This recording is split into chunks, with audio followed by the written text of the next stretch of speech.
Hey guys, it's Quickie Baby, and I'm bringing you the first of my competition replays. And you may be saying, what, the first? What are you talking about? You said there would only be one winner. Well guys, I had 1,000 replays sent to me. 1,000 replays from you guys. I did not expect that many. I've watched a few hundred of them, and I've whittled them down to 7 replays that I thought were pretty epic, and then 2 replays which I think are amazing, like amazing, and I still haven't quite decided which one of those 2 replays it's going to be. So what I'm going to do is, firstly I'm going to show you 7 of the best, and when I say runners up, I'm inviting any of these guys to come and play with me on my live stream for at least a few games, because really the heroics that hopefully I'm going to show you in these replays is pretty amazing. Like, you've got to check this out. So the first replay is by, oh god, I've got to say his name right, the pressure is enormous, Kotako? Kiviya Kotako. Okay, hopefully I'm saying your name right. But he's playing in his ST1, and he is going to show you immediately now how to do some serious angling in this tier 9 Russian heavy beast. Matchup wise, he's been matched up against 5 tier 9 tanks, so this is a pretty nice matchup. And that's probably something that you're going to see in nearly all of the replays, because frankly, to have a massive carry game, apart from maybe 1 or 2 of them, as you'll see, generally all of the gentlemen that sent me really killer replays were getting pretty good matchups. So what you can see him doing here is doing some amazing angling work. He's getting shot by tanks which have got very high caliber guns, and because he's basically side scraping so well using the church here, he's able to bounce like a boss, and he's really showing you how to make people look like idiots, how to outplay people who shoot at the sides of your tank. After watching this replay, I've got to give a bit more respect to the ST1, I think. I think I have to try and get myself one of these once I get through my KV4. The more I play my KV4, the more I've really been enjoying it. And this looks like this is an E75 maybe, with a different kind of armor. You use it in a different way, and you can't deny the fact that this has got a very, very, very nasty gun. So he's slowly whittling down the enemy tier 9 tanks. As you can see, it doesn't look like their platoon is very bad. The enemy tier 9 platoon look like they're very experienced players, even though you can't see the stats of 2 of them there. Well, one of them has got 57% wins and 1600 efficiency. So it's not like he's got a godlike matchup. This is a 50-50 game according to XVM. So he's working well with his platoon mate here. You can see the Foch is working down the IS-8 there. And wow, okay. They've breached one of the flanks, and now they're completely surrounding the enemy. Although you can still see there are 2 tier 9 heavy tanks, which are on very healthy amounts. And now only 1 tier 8.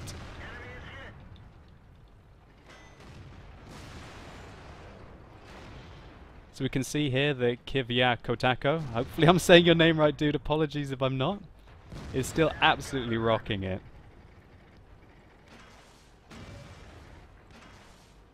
He's luring up the 110 here.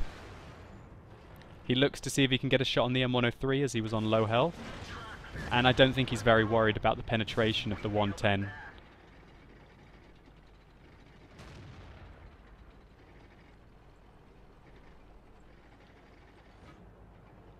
So here we can see he's able to clearly go through the beak of the 110 there.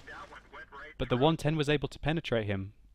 Whether the 110 decided to fire premium rounds is another question, because I know that the 110 has got quite weak penetration without those premium rounds. But with the premium rounds, it's completely troll.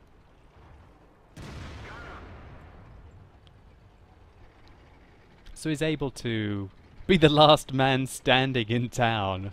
My gosh, literally the last man standing in town. When I watched this replay the first time, let's just look at the absolute destruction that went on. That is my kind of game on Lakeville. Look at that. He comes out the town with still Nearly 2/3 of his health remaining. That's a pretty good effort. And he's already done 5,000 damage. So he's able to take out the Hummel. Just going to speed up the replay a bit here. And he's a super Pershing in his sights that he's able to usually penetrate with ease. But he missed his shot due to some pretty poor RNG. And I guess that really is the weakness of these 122 guns. They're not the most accurate. You have to clarify the difference between the 122 that you put on this tank, which is the same gun that's on the IS-4, and the kind of 122s that you see on the IS. Now, look quickly at the Panther in the base. This Panther really does donk out this game. The Panther could easily cap here and just win the game. But he obviously thinks that he wants to get the kills, which is something that I do quite often. So I'm not going to claim that often I won't cap and feel that I'm in control of the game and try and go get some more kills. But look at the time now. Okay, it's 8 minutes and 30. Just remember that. 8 minutes 30 into the game, and you just wait for how long it takes for that Panther 2 to come back. So, Kiva's got a leopard friend who just got annihilated. And so it's him and an AMX who just skillfully took out the S51 and dodged a shell from the enemy.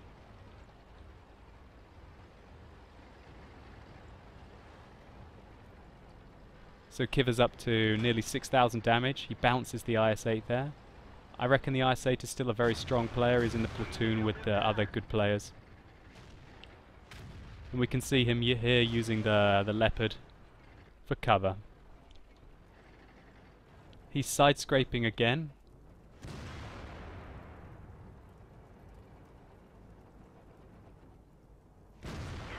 And there he's able to take out the Super Pershing and bounce the IS-8 again. The amount of bounces that Kiva takes in this game is just incredible. Really shows you how amazing the ST1's armor is. And there we go, he's able to penetrate the T-28 and bounce the T-28 again. Now this IS-8 has got to be starting to think, oh god, what have we got to do to take this guy down? He's done 7,000 damage and probably bounced the same amount. So interestingly, Kiva bounces the shell there on the shooting the upper plate on the IS-8. And the IS-8 puts a killer shot into his turret. But he says, I'm going to get you. And that was a horrible low roll there. 373. As far as I remember, the alpha damage on this gun is 440, yes. So he's got to be quite annoyed. And he decides now to load the heat rounds. The heat rounds on this tank are simply I win buttons. 400 penetration with heat, which is being nerfed next patch. But as you can see, he's able to go through like upper areas of spaced armor on the IS-8. So now he's got to be thinking, oh, I'm the man, I'm the man, I'm the man, I'm the man. He's up to 8k damage. And the Panther 2 just appears. So remember I said it was 8.5 minutes? Took the Panther 2 2 minutes to get to the rear of the ST1 there. Pretty poor play by him. Well, the Panther tracks him on the way in. And that's the first bit of bad play that I've seen from him. He really should have been able to hit the Panther 2. And it looks like he's maybe thinking, oh, I'm firing heat, I can just shoot at the Panther 2, lol lol lol lol lol. And he just shoots at the sides of the tracks there. The Panther 2 goes through his turret ring again. And Kiva gets his first shot into the Panther 2. Panther 2 bounces. Kiva's really angling his armor quite well again now. Let's be honest. The chances of a Panther 2 to go through an ST1 are not very good, but just went straight through his armor again there. Kiva is back to side scraping, a tactic he's used very well in this game. And there goes much more of your health, Mr. Panther 2. Now the Panther 2, let's be honest, is not playing very well here at all. Kiva was interestingly there, pushing the Super Pershing into him, which was pretty bizarre. So the Panther 2 really should have been able to just get around the ST1 here and circle strafe him. but Kiva's playing the waiting game. He knows that the Panther 2 can still pen him, and if he rolls high, then he loses the game, and you don't want to lose games in this situation. And there you go. He puts the kill in, securing the top gun, doing 100% damage to Panther 2 at the end. Now let's take a look at some post-game stats. So here we can see the post-game stats by Kiva Kotako. Hopefully I'm saying your name right, dude. So this is our first runner-up of the first 8.5 Quirky Baby competition. So, my god, monster game to start off with. 2,626 experience, 112k credits. He hit 90% of his shots, missing just a few when he started to fire a bit more long range at the end. He got a steel wall, top gun and Confederate. An incredible amount of damage. Just incredible amount of damage. We saw that he did nearly 9,500 damage. There you go. 9,465 in the game. Absolutely beast mode. The potential damage that he took, I think there is 8,700. That's a huge steel wall. He didn't go to town with the amount of heat rounds that he used. He was using AP ammo right up until the end, where he really wanted to handle the situation against a non-novice IS-8 player. When we look at the damage that he did, oh my god, wow, 9,400. I don't think I've ever done that much in a game, but he really showed us how amazing the armor is of the SD1. And if you can get into this kind of a situation where you have an absolute fantastic fight in the town, and then you can go back up, and then you have the awesomeness of the Panther 2 who doesn't know how to play, and so he doesn't cap, and he comes back and he takes 2.5 minutes, and then you get a one-on-one with the Panther 2. Oh my god. Irrelevant of all of the caveats to his win, so to say. What an amazing performance. And dude, if you're out there, hit me up. We're going to play some games on livestream. So guys, just a question. Do you want to see more of the amazing, fantastic replays from the 1,000 that I've got? I've got another 6 that I can show before I even get to the winner. Or do you want me to just show the winner? Are you interested in this kind of stuff? Or do you feel this is just spam and it's just boring me commentating on other people's games? Just tell me what you think in the comments below. So guys, I hope you've enjoyed. Thank you so much for all your entries, and I hope you look forward to checking out some more that I'm going to show you. As always, you've been epic. Thanks a lot for watching, and hopefully I'll see you soon.